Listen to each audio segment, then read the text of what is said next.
Hi guys, my name's Ella and today's video is about whether or not Palestine will be free. Just a reminder, I'm not typecasting anyone in this video. I'm only speculating on what could be happening in a situation like this. If you enjoy this video, please subscribe to my channel and consider supporting my Facebook group Black Jewish Voices. I'll leave the link to the Facebook group in the description for this video. First, I'll look at the October 7th massacre and Hamas. Then I'll move to an outline of the events leading to the partition of historical Palestine and the creation of the State of Israel, before looking at the Israelis and the Palestinians' response to those events, and then offering my analysis. On October 7, 2023, a massacre was committed by the terrorist group Hamas against the State of Israel and foreign nationals visiting or working there at the time. Hamas is not only a terrorist organisation, it's the democratically elected governing body of the neighbouring Palestinian territory of Gaza. Around 1,000 Hamas and affiliated terrorists slaughtered, mutilated and psychologically tortured more than 1,200 Israeli and foreign national men, women, children, babies and pensioners, and they sexually abused men, women and girls and took a further 244 people as hostages back into Gaza, with around 139 still in captivity at the time of making this video. The reason, according to Mohammed Deif, the commander of Hamas terror group's military wing, was to avenge the perceived humiliation and indignities levelled against the Palestinians and Islam by the Jews and Israel. The Palestinians have two territories, the West Bank and the Gaza Strip, and the Jewish people have a country called the State of Israel. The West Bank and the Gaza Strip partly sandwich the State of Israel, with the Gaza Strip on the southwestern side of Israel and the West Bank stretching across Israel's eastern side. This makes the Israelis and Palestinians neighbours, and they have been since the 1920s, when the three areas of land were a single region called Historical Palestine, before the British Empire and the United Nations decided to partition the land in 1947 to enable the Jews and the Palestinians to each create their own nation state and homeland for their people. This was necessary due to the Holocaust that was perpetrated by Adolf Hitler in Nazi Germany in the years leading to World War II, and which had murdered 6 million Jews simply because they were Jews. In the lead up to and in the aftermath of the Holocaust, many Jews returned to Palestine, where Jews who had never left the region were still living. Though Hitler and the Nazis surrendered and were defeated by the United States of America, the United Kingdom, Europe and their allies, including Russia, in the Second World War in 1945, the Jews needed a country of their own, due to having been targeted historically with anti-Semitism that led to their being murdered, expelled, attacked and exiled from the Middle Eastern countries that they had previously lived in and practiced Judaism in and called home. This anti-Semitism caused some of the Jewish people to migrate to countries in and around modern-day Europe, for example Russia, Poland, Germany, Hungary, Spain and others, and migrate back to the Middle East when anti-Semitism resurfaced in those countries. Therefore, it seemed a logical step to take when the United Nations and the British Mandate for Palestine designated one part of what was then called Palestine to the Jews and two parts of the Palestinians, as both groups had pre-existing connections to the land. For example, the Jews have been able to trace their ethnic, genetic, biblical, archaeological and religious heritage to the United Kingdom of Israel that was ruled by the Jewish monarchs King Saul, King David and King Solomon from 1020 to 922 BCE, around 3,040 years ago, in the land that prior to 1948 was known as Palestine before it was partitioned by the UN, and is today known as the State of Israel and the two Palestinian territories and Lebanon, Jordan and Syria. And the Jews can trace their heritage, evidence of their lineage, their faith, Judaism and their first two temples to the ancient kingdom of Judah, which is today interchangeably known as Judea and the Palestinian territory of the West Bank, which lies south of Jerusalem. The Jewish, Christian and Muslim Bibles all write about the Jews and describe their rule over their united kingdom of Israel and their rule of their subsequent kingdom of Judah. Evidence of the language of the Jews, Hebrew, and their religion, Judaism, and their places of worship have all been found in that same land, and archaeological evidence is still being found to this day. Although no evidence has ever been found of a Palestinian language or nation state or religion, the Palestinians have a connection to historical Palestine through Islam. While Islam originated in Saudi Arabia some 1800 years after Judaism was founded in the United Kingdom of Israel, the Quran writes about the Prophet Muhammad making an important visit to Jerusalem, which is today part of the State of Israel, and it was the capital city of the ancient Kingdom of Judah, and briefly so of the ancient United Kingdom of Israel. Although Jerusalem was captured by the State of Israel during the Six-Day War of 1967 and has since named it the capital of the State of Israel, officially Jerusalem has international status such that it is deemed to belong to every religion but to no single ethnic group. Christianity was also founded in Jerusalem. Islam also recognizes Jesus, the person who left Judaism and founded a faith that became known as Christianity after he died, as a prophet who the Christian Bible says was born of the tribe of Judah, so was Jewish, through King David in the town of Bethlehem, located today in the Palestinian territory of the West Bank. In addition, the Muslims' third holiest site, the Al-Aqsa Mosque, can still be found in the old city of Jerusalem, where it was built in 1035 CE, or nearly 1,000 years ago. However, when in 1947 the United Nations partitioned and designated the land that had been known as Syria Palestina, or Palestinian Syria, by the Roman Empire, and southern Syria or Palestine by the Ottoman Empire, and finally as Palestine by the British Empire, all three empires of which conquered the land known as historical Palestine, the United Nations divided the Palestinians and the Jews between the three partitions the UN created.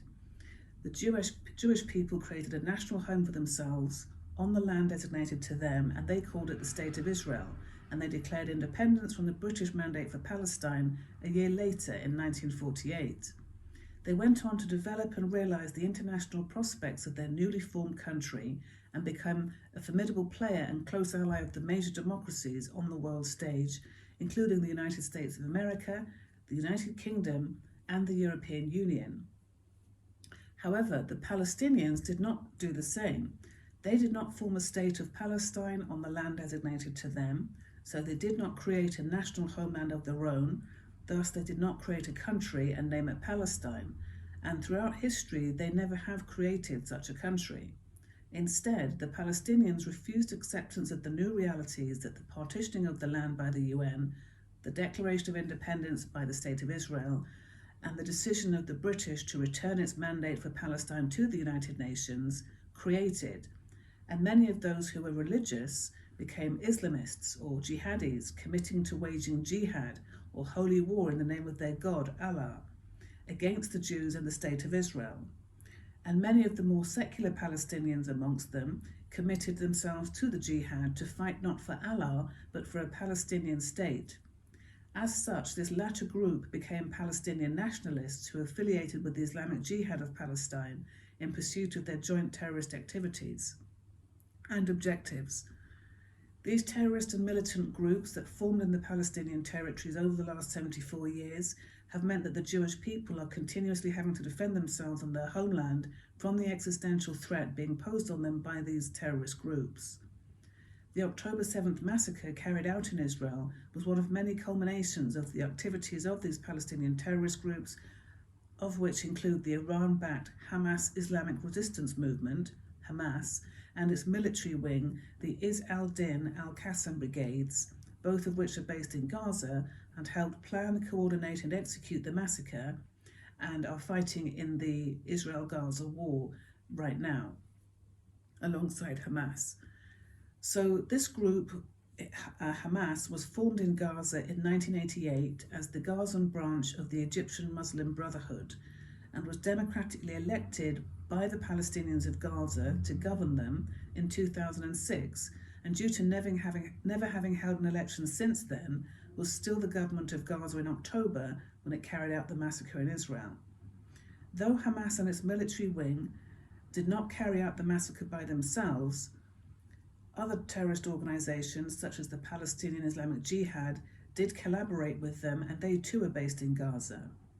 Jihad means Islamic holy war, and jihadi means Islamic holy warrior or Islamic holy soldier.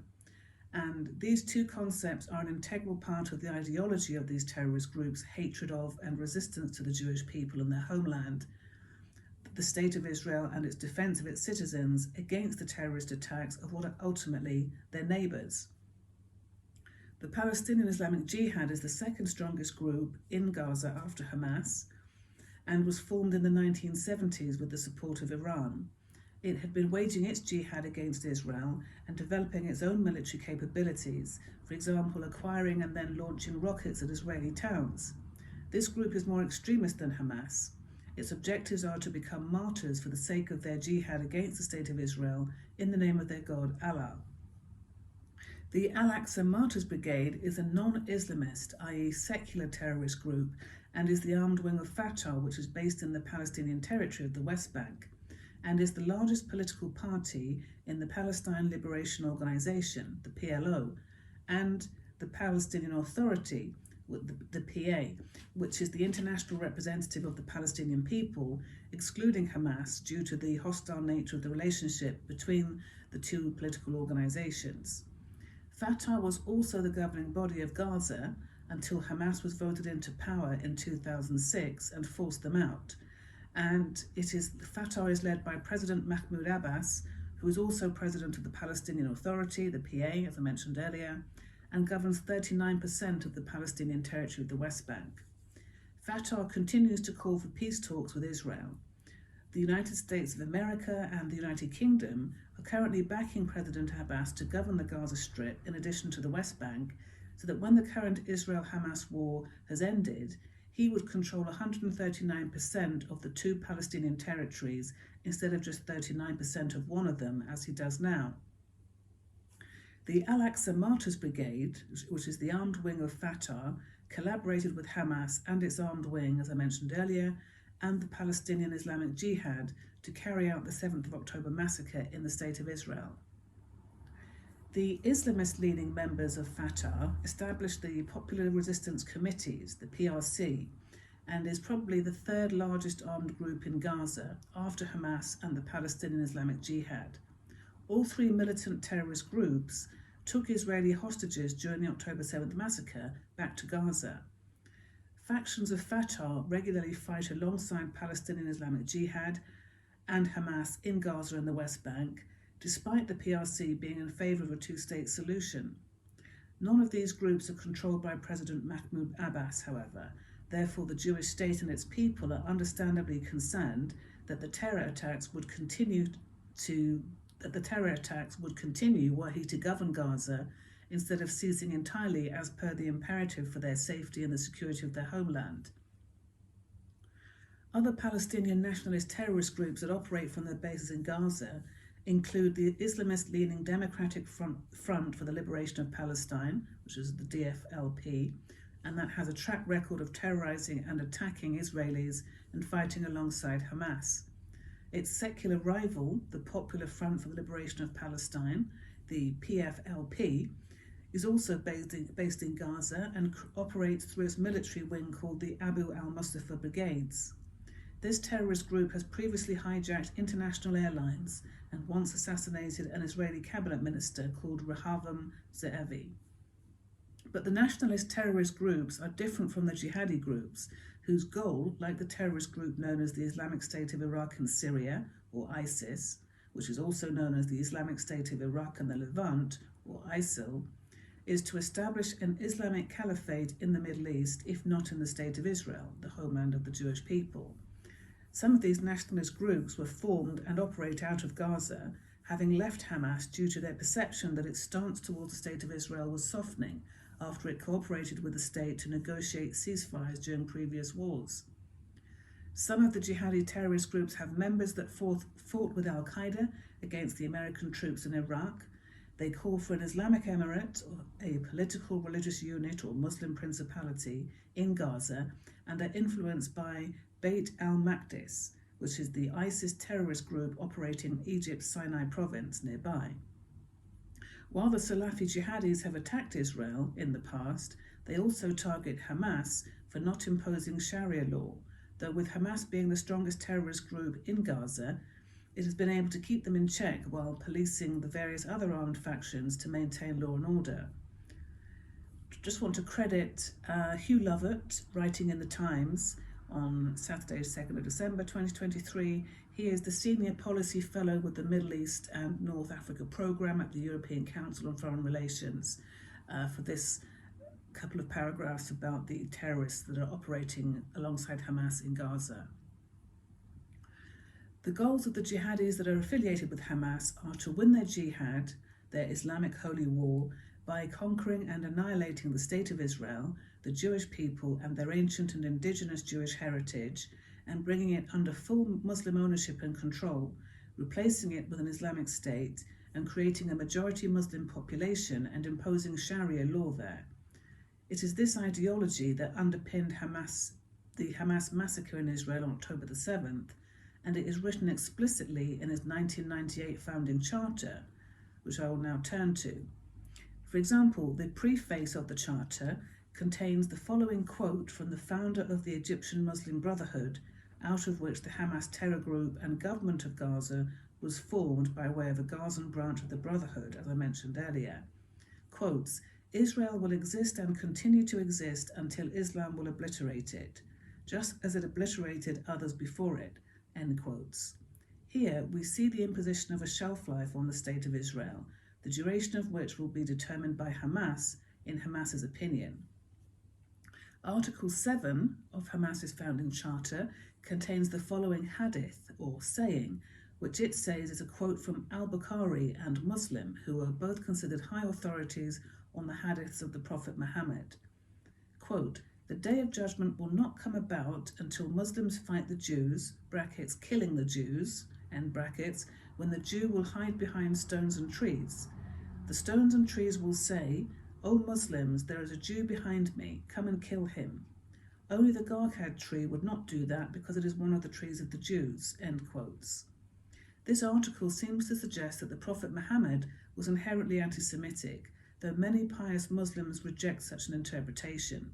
Ordinary Muslims say that Islam is in no way anti-Semitic, and there are no anti-Semitic references in the Quran, that it is essentially a faith of peace.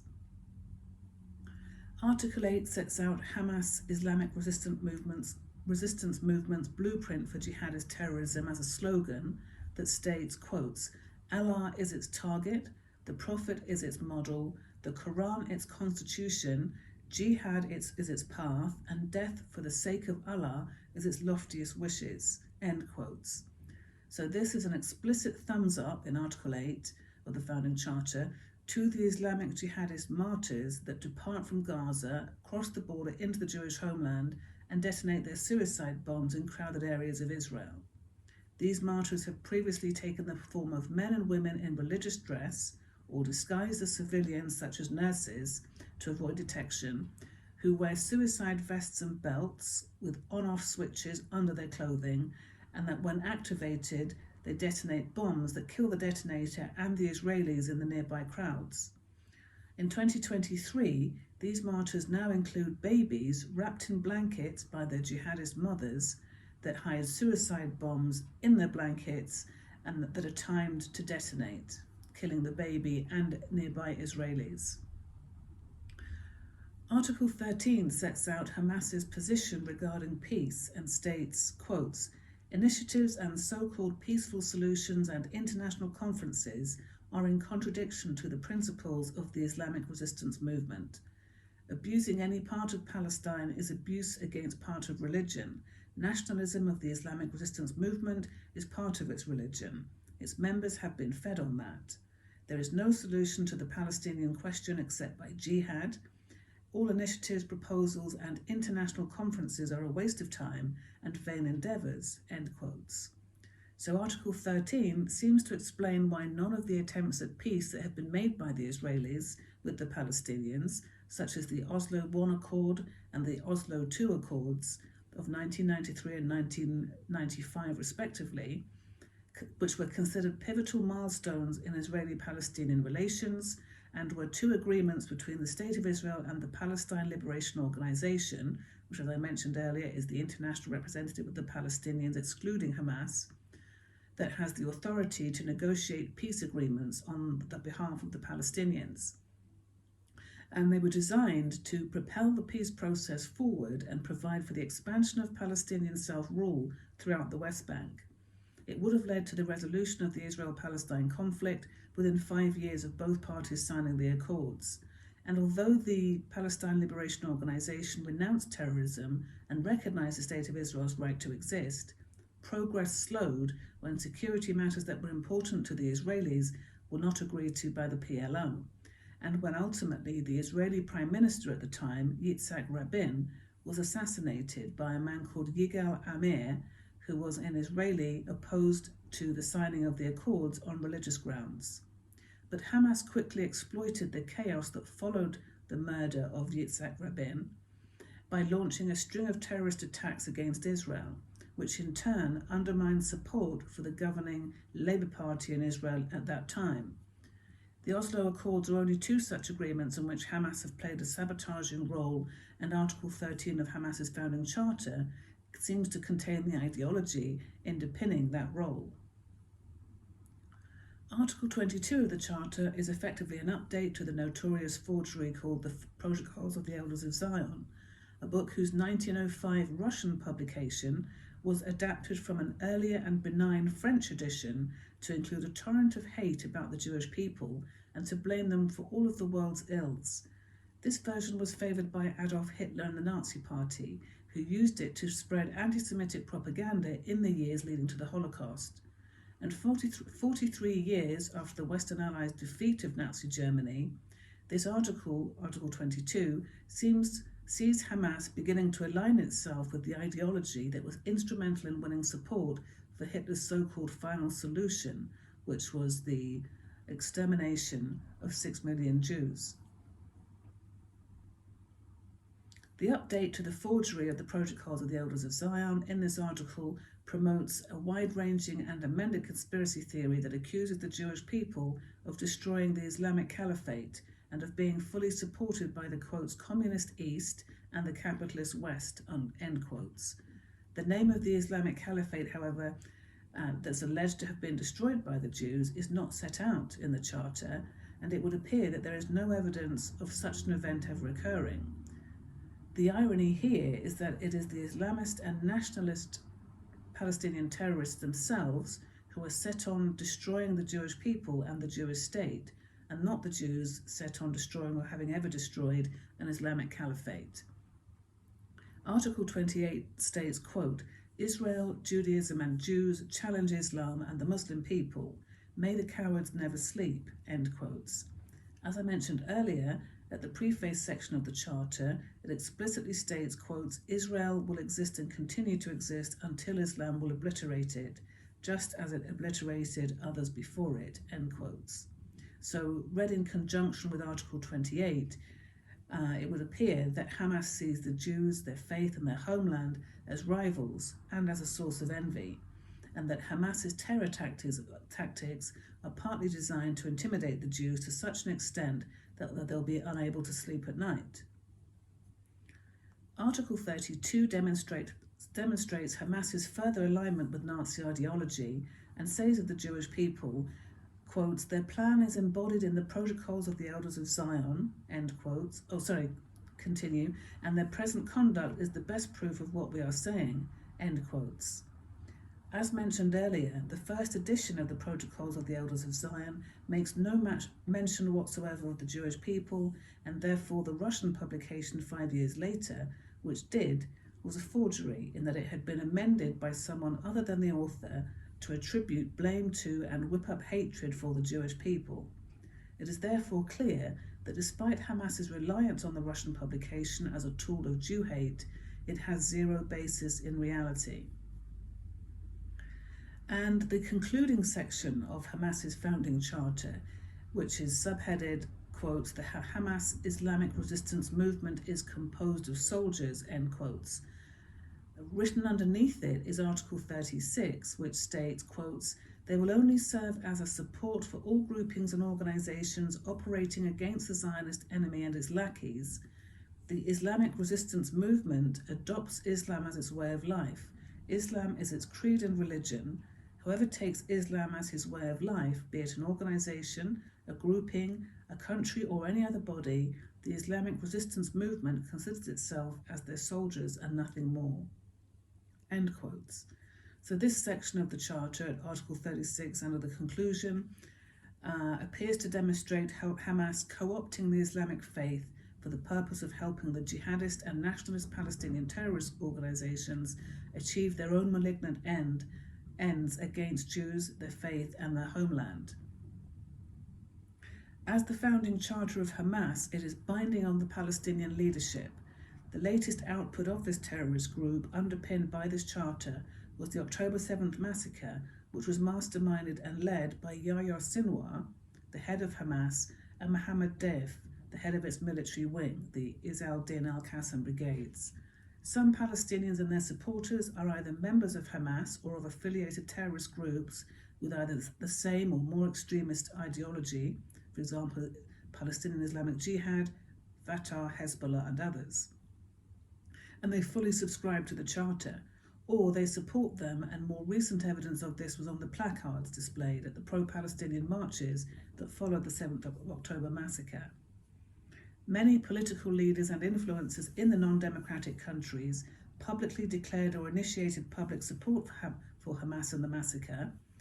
These include Lebanon's anti-Israel terrorist group Hezbollah, who called for a day of rage against Israel, Fatah leader Jibril Rajoub, who sought to justify the massacre as an act occurring, quotes, in the context of the defensive war our people are waging, end quotes.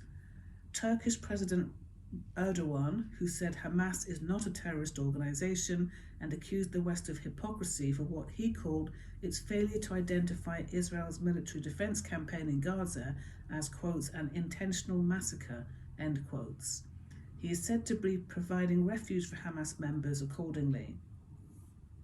President Putin of Russia made his support for Hamas clear in the days following the massacre when he equated the actions of the Jewish state to those of Nazi Germany by comparing its calls for a blockade of the Hamas-controlled Gaza Strip to, quotes, the siege of Leningrad during World War II, end quotes, and in so doing implied Israel's actions were comparable to those of the Nazis who murdered 6 million Jews.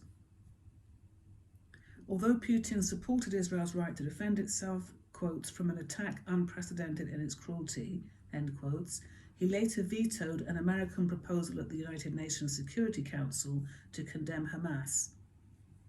His ally, China, President Xi Jinping of China, also vetoed the proposal, and Israel was later found to have been deleted from the maps on major Chinese websites. Putin and his ally, Xi Jinping, leader of China, and their mutual ally, President Raisi of Iran, which is home to the Islamic Revolutionary Guard Corps, thought to have funded and helped plan and coordinate Hamas's October 7th massacre in Israel with members of Hezbollah and Hamas, urged Muslim countries to join the attacks on the State of Israel and praised terrorist acts by Hamas and the Palestinian Islamic Jihad as, quotes, resistance efforts, end quotes. Some Iranian lawmakers were filmed celebrating the, quotes, the success of the Al-Aqsa Storm operation in Palestine, end quotes, in Iran's parliament in Tehran, Iran's capital city, the day after the Hamas massacre on October the 8th.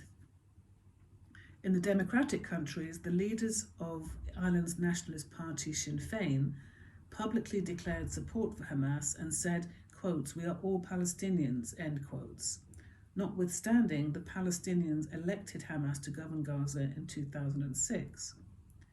Nihad Awad, the co-founder and executive director of the Council on American Islamic Relations, CARE for short, a major American Muslim civil rights organization that advised the White House until Awad publicly declared his support for Hamas, saying of its October 7th massacre in Israel, quotes, yes, I was happy to see people breaking the siege, up the walls of the concentration camp, and throwing down the shackles of their own land and walking free into their land that they were not allowed to walk in, end quotes.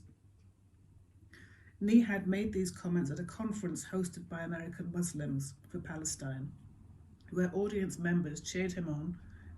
Excuse me. My apologies. He continued, quotes, "Yes, the people of Gaza have the right to self-defense, have the right to defend themselves. Yes, Israel, as an occupying power, does not have that right to self-defense," end quotes. While he made no mention of Hamas, his comments conflated the terrorist group and their affiliates with ordinary Gazan Palestinians, some of whom would strongly disapprove of Hamas. However, he went on to espouse more anti-Semitic ideology that was consistent with the spirit of Hamas's founding charter when he said, quotes, "AIPAC, which is the American Israel Public Affairs Committee, and its affiliates have been controlling the United States government and the United States Congress. Unless we free Congress, we will not be able to free Palestine," end quotes. This quote was a reference from Jewish Insider and the Middle East Media Research Institute. Some supporters of Hamas and their affiliates in the pro-Palestine movements across the world who are not of the Islamic faith, particularly in the liberal democracies such as the USA, the UK and the EU, subscribe to the anti-Semitic ideology of the Hamas Charter, and media reporting shows them as seemingly content to coalesce alongside people who are members of the Islamic faith who do subscribe to the Charter. This is evident from the placards that were on display at the pro-Palestine protests that were quickly convened when the State of Israel conducted its military defense campaign in Gaza in response to the Hamas massacre, and when Lebanon-based terror group Hezbollah, that is active in the Palestinian territory of the West Bank, called for, quotes, "a day of rage," end quotes, on November the 18th, and urged Muslims around the world to stage mass protests against Israel in response, which they subsequently did.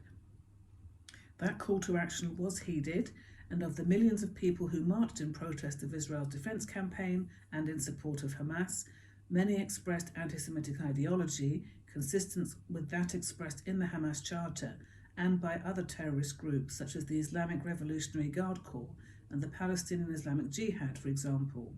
Quotes, "Free Palestine, from the river to the sea," quotes, end quotes, quotes, "exist, resist, return," end quotes, quotes, "by any means necessary," end quotes, and quotes, "keep the world clean of Jews," end quotes. As neighbours, the State of Israel and the Jewish people and the two Palestinian territories and the Palestinians, Hamas and the Gaza Strip, are separated by just a 200-metre high or 650 feet sea barrier designed to stop terrorists entering Israel from the Strip via the Mediterranean Sea in order to carry out terrorist missions in the Jewish state. Between 1993 and 2008, Palestinian terror groups including Hamas, the Palestinian Islamic Jihad, the Popular Front for the Liberation of Palestine and others were responsible for 109 male and female suicide bombing attacks that killed 558 Israelis and wounded many more. So that's 109 male and female martyrs, if you will, jihadis. In 2019, Israel's Internal Security Service, the Shin Bet, foiled 10 suicide bombings, and the Israeli Defense Forces discovered and destroyed a Hamas naval terror tunnel and killed 5 Hamas naval commandos as they tried to infiltrate a kibbutz named Zakim. This persuaded the Israeli government that a sea barrier was needed to prevent terrorist groups from entering the country via the Mediterranean Sea, as I mentioned earlier. On October 7th, Hamas breached the security fence by land and by air and massacred, mutilated, tortured, sexually abused and murdered 1,200 people in the State of Israel and took a further 244 as hostages. As I said earlier, about 139 remain in captivity in Gaza at the hands of Hamas. Many of these people were Jewish, others were foreign nationals simply visiting or working in Israel at the time from the United States of America, from Thailand, from Tanzania, and other countries, and all were innocent people going about their everyday lives. When the Jewish state launched its military defense campaign against Hamas, the Israel Defense Forces discovered a 300-mile network of tunnels that Hamas had constructed underground for the purpose of planning, preparing and coordinating terrorist attacks on the State of Israel and for equipping themselves with storing and transporting munitions, including rockets, rocket launchers, grenades, snipers, AK-47s, and suicide drones for that purpose. In keeping with its founding charter, Hamas has since said that the October 7th massacre was, quote, a rehearsal, end quotes.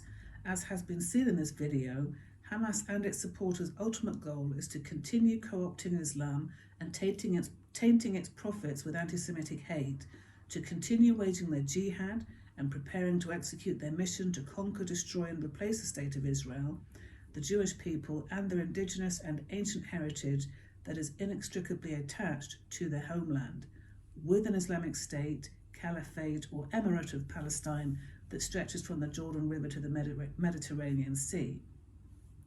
So going back to the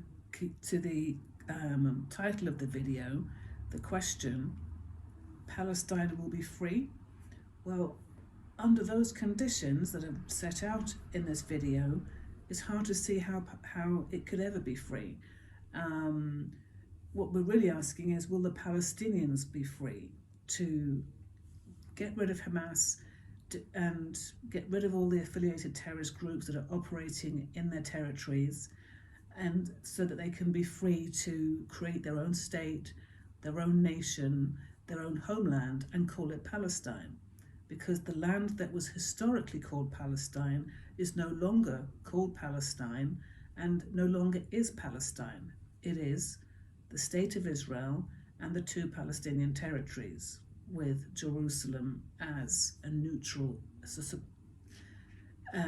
a holy city that is supposed to be neutral, but which Israel and the Palestinians want as their own capital.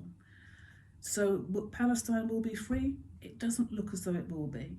A lot has to happen in order for it to be free, as I just mentioned, and there's no sign that there is the political will to help the State of Israel eliminate Hamas and all of the affiliated terrorist groups, of which there are about 15 operating in Gaza and some in the West Bank as well. There's no sign that there's any political will coming out of Palestine to do what's necessary in order for the Palestinians to be free and go ahead and create their own state and call it Palestine. So that's all. Those are my final thoughts on this topic. I hope you've enjoyed this video.